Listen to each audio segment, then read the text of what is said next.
Right now, we're able to buy and sell stocks, at least it looks like it works. But now let's also add our funds. Let's display how much funds we have and let's see if they get updated correctly.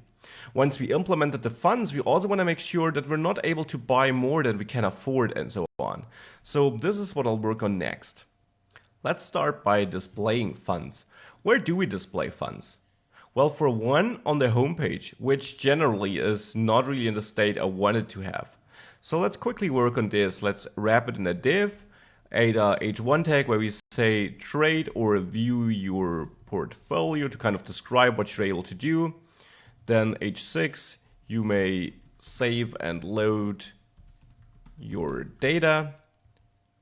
And also H6, click on and day, which doesn't work yet, but we'll soon add it to begin a new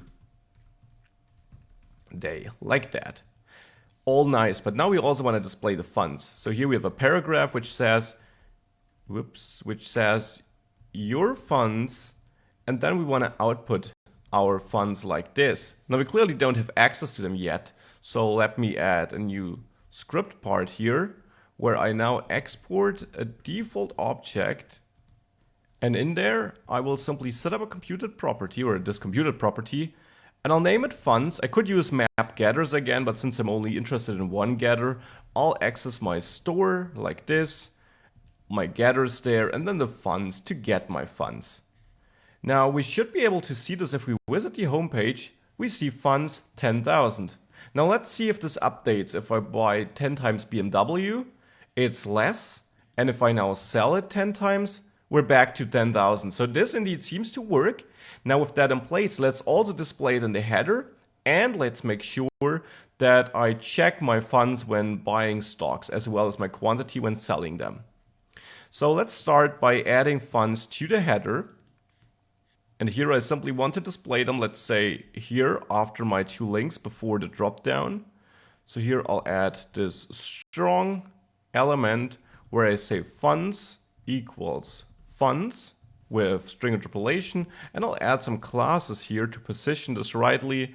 This shall be navbar text, navbar right. With that in place, it will not work, of course, because what I need to do is I need to add my script down there, export my object, and now load the funds there too.